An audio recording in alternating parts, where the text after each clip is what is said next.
Hello, I'm Bokyung from the University DTM Lab.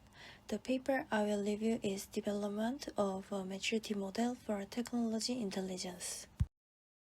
First, this is the bibliographic information for the paper. This paper proposed TIMM, a tool for measuring organizational TI capabilities based on reviewing previous studies and conducting interviews. The contents are the same as the structure of the paper. This is the information.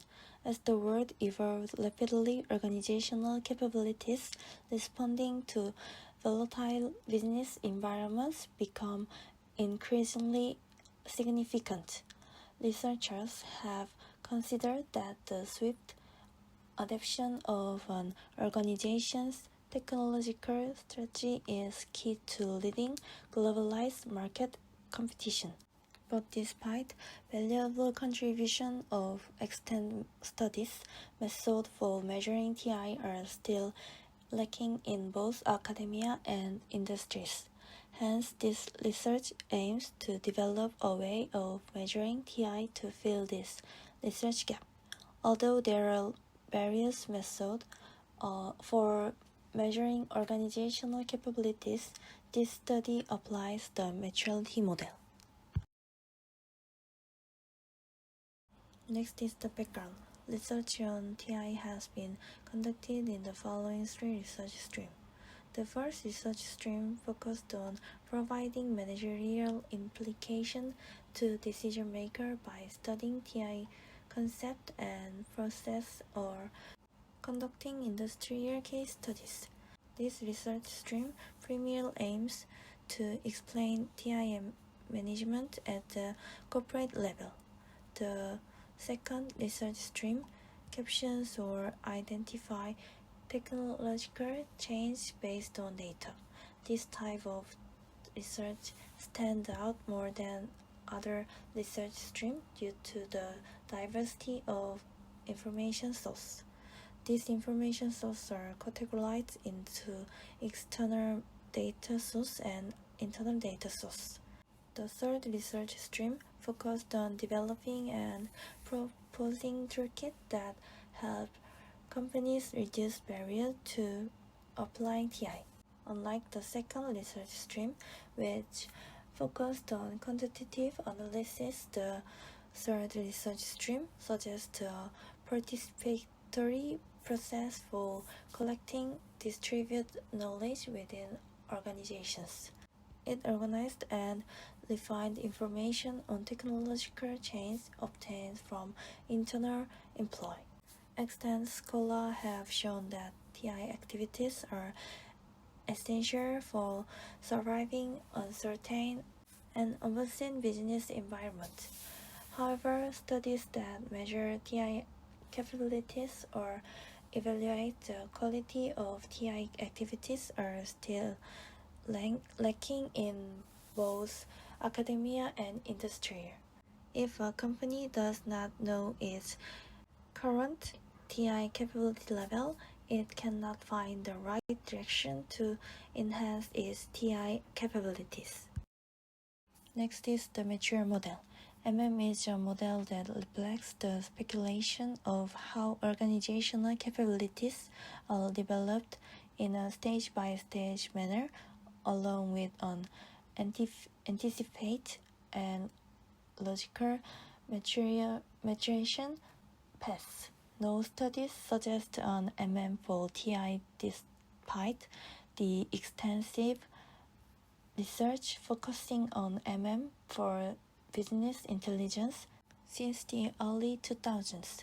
An for TI is greatly needs to address the radical technological change since the early 2000s. Though there is no design standard, at least for components including maturity level, capability level, process area, and practice are required for the structures. Figure 1 shows the maturity architecture of poker firm's value creation process as an example to explain the structural design of MM. As shown in Figure 2, the research process of this study has 3 steps. First, previous studies related to TI or the innovation and management domain are reviewed to outline the architecture of TIMM. This step is to design the overall structure of TIMM in terms of process areas, capability levels, and maturity levels.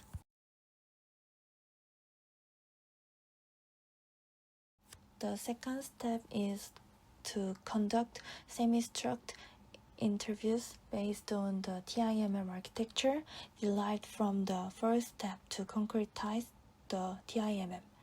8 firms were interviewed in this study and asked the following 2 questions. Through these questions, they can collect details, practice, and understand the opinion and criticism of our proposition. Finally, information from case is summarized, organized, and shared with STIM participants and other practitioner scholars via STIM workshop. Each workshop is organized into 3 sessions, which is complete. Research can finalize this study and caption academic ideas for future discussion. Through this, a summary of the TIMM application result and a comparative analysis are administered to confirm the logical solidity of TIMM. Next is the result. To develop 3 component previous study, including 4 key papers, are adopted.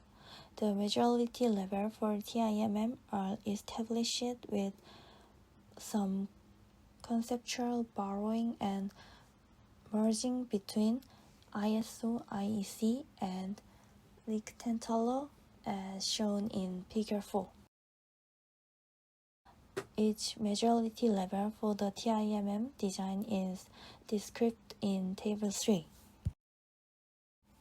Co-developed a conceptual model explaining TI operations as illustrated in Figure 5, but the search and filter paths are more closely interconnected than other paths, so they are merged into a single process area. Explanation of process area for TI are described in Table 4. Table 4 is explanation on process area for TI are described.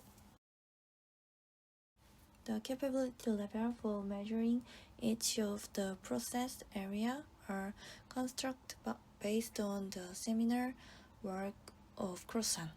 As the 4I model generalized the progress of organizational learning by outlining a formalization process for individual or informal to organizational and institutionalist action. This can be considered an advancement of organizational capability. Adopting Crossan as a base, relevant innovation studies are reviewed to reorganize the 4I model under the TI context and as described in Table 5. To rank maturity level, capability level, and process areas, researchers developed the TIMM appraisal matrix as illustrated in Figure 6.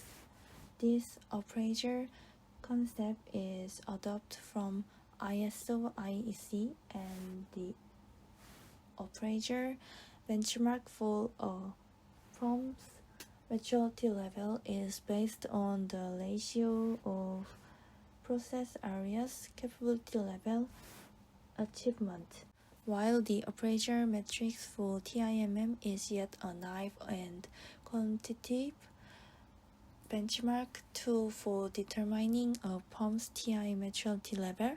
This broad appraisal benchmark is still useful for considering a broad range of business areas, organizational structure, technology domains, and intelligence needs. For example, if a firm achieved its process as follows, with 60% of the process areas achieving the integrated level and all process areas achieving the interpreted level, the firm's TI appears to have reached managed maturity. In this step, a specific set of practice is set for each process area based on interviews with the 8 practitioners responsible for TI works. As TI needs and activities can vary depending on business strategy, technological domain, competitive dynamic, and market trends, interviews were conducted in a semi-structured manner. Through this actional practice according to TI process area and capability level are found. TI practice were not generalizable because business are technology domain available resource and company-wide innovation strategy were dissimilar. Table 6 contains summarized and refined practice beyond the list of collected practice for interview. Since capability and maturity level are achieved stage by stage to confirm a firm's capability level, researchers should start at the bottom level practice. Addressing the intuitive capability level, TI activities are conducted independently from the company-wide strategy or other business segment. Compared to the intuitive level, TI activities become structured with defined role at the interpreted capability level. Hence, the plan, do, check, act procedure is formally operated within a TI team.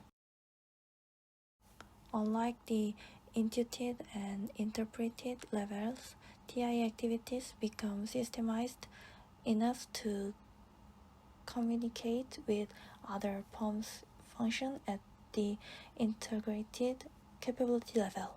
At the institutionalist capability level, the evaluation, assessment, validation of TI operation or outcomes are established. Firms can reinforce their TI process continuously based on evaluation results. At this time, an evaluation at the institutionalist level provides a formal and organization approach that can potentially improve the effectiveness and efficiency of a TI process. Based on interviews and organized TI practice as described in Table 6, the distribution of the capability level of the 8 firms according to TI process areas is illustrated in Figure 7. Based on the appraisal matrix as shown in Figure 6, this study identifies what level the company achieved. The logic of TIMM can be examined in terms of technological uncertainty and business strategies. First, the firm experiences relatively higher technical uncertainty if it has a broad technological scope and has a high technological changing speed. B firm and G firm experience relatively higher technological volatility because these firms have multinational market, various technical scope for different domain and various practice service to sell, and two firms show relatively higher TI capabilities than other firms. Second, the firm might not require a high level of TI capability due to the firm's business strategy. TI work of Firm A mainly aims to caption new advanced material which can potentially threaten the usage of classic material, and the main purpose of Firm H's TI is to identify competitors' technological collaboration with third parties. Therefore, two firms show relatively lower TI capabilities than other firms. Next is the lesson and discussion. The topics observed in this study are as follows. First, achieving a high level of TI maturity is not necessary, though higher TI capability can provide more refined and elaborate TI message. Firms will have their own target for TI maturity, affected by their business environment. Accordingly, it is not necessary for all firms to achieve the highest maturity level to have the most suitable TI system. Second, open innovation is effective and necessary whether or not a firm's TI maturity level is high. Firms with high TI maturity focus on core technology, while firms with low TI maturity enhance TI capability through external collaboration. Thus, open innovation is crucial. Third, a TI process can be placed before or after developing a technology roadmap. Before developing a technology roadmap, it focuses on setting technology goals by identifying key emerging technologies and trends. After developing a technology roadmap, TI aims to ensure the timely development or acquisition of target technology to maintain competitiveness. Finally, the conclusion. This study addressed the existing research gap in studies measuring TI and help understand TI in actual work practice. Additionally, it provides an understanding of a firm's current TI maturity level, while TIMM can function as a benchmarking model, offering a directional guide for firms. However, there are limits, including a lack of representativeness, as only a small number of companies were studied. Furthermore, the strategic driver behind why firms adopt each TI practice are not thoroughly discussed, as this study focused on firms' TI practice and capability level based on organization-led learning theory, which should be explored in future research.